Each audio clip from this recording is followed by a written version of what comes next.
Hey guys, what's going on? It's T-Carp or Travis. So back again with another reading part and discussion of the Sasquatch Awareness Project. We are, before we get into this, going to quickly talk about some mental health, grief, stuff like that. Guys, mental health and grief is a big part of this, and I think we in the Bigfoot community, we don't take that seriously enough.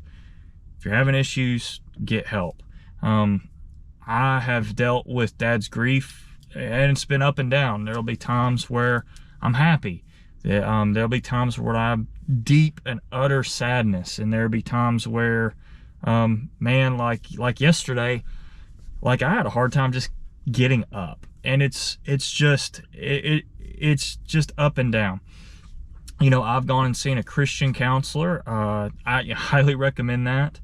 I think secular counseling is good, and I think my counselor is Christian. She does a mix of both, and she mixes spirituality into it and the things that we can't see and things like that. And I highly recommend that. Also, getting outside, getting the vitamin D, getting those endorphins is a big deal. And I don't want people to, because of Bigfoot, not get outside, not do things like that. You know, when it comes to me researching, am I going to go outside? Yes. Am I going to probably, maybe, wear a back trail camera, just like Dad did? Maybe. I don't know. Am I going to go out and try to communicate with them? No, I am not. I'm not going to communicate. I'm not going to try to attempt that finding of them.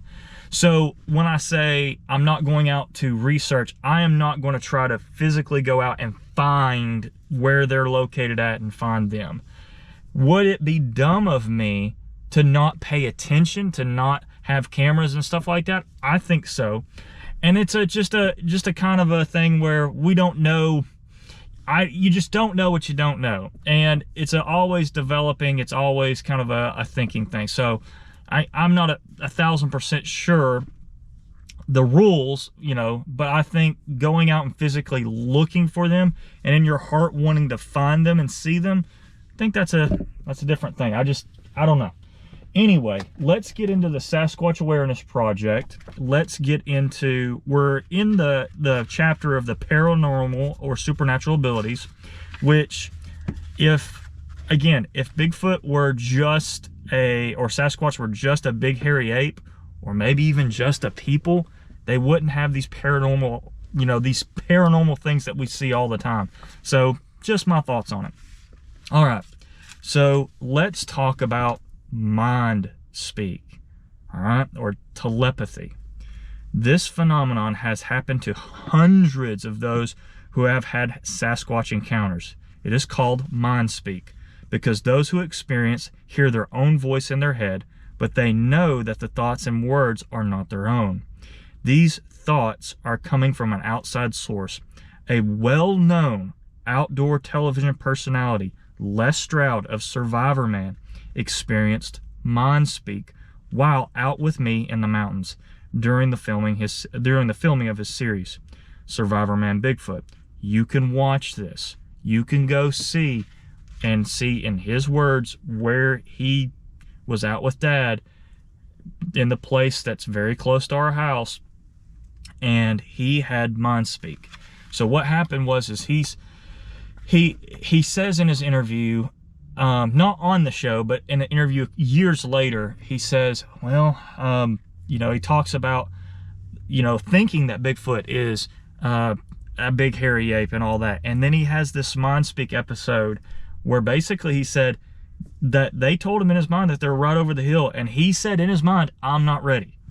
So again, and he had to go get, you know, counseling, mental help for this, because it's hard to come to grips with that Bigfoot, Sasquatch, whatever you want to call them, it might be more than what we know. It might be paranormal. It might be supernatural. And I think it is. So while out with me in the mountains during the filming of his series, Survival Man Bigfoot, he admitted to seeking psychiatric counseling to make sure he was not crazy. The counselor told him he was perfectly sane and normal. He admitted to the incident a couple years later during a radio interview.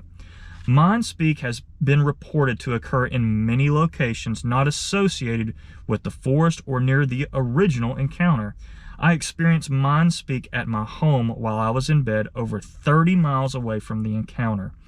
Mind speak most often is experienced by people having ongoing visitations or research the Sasquatch. However, it can also be experienced by those who have only had one encounter.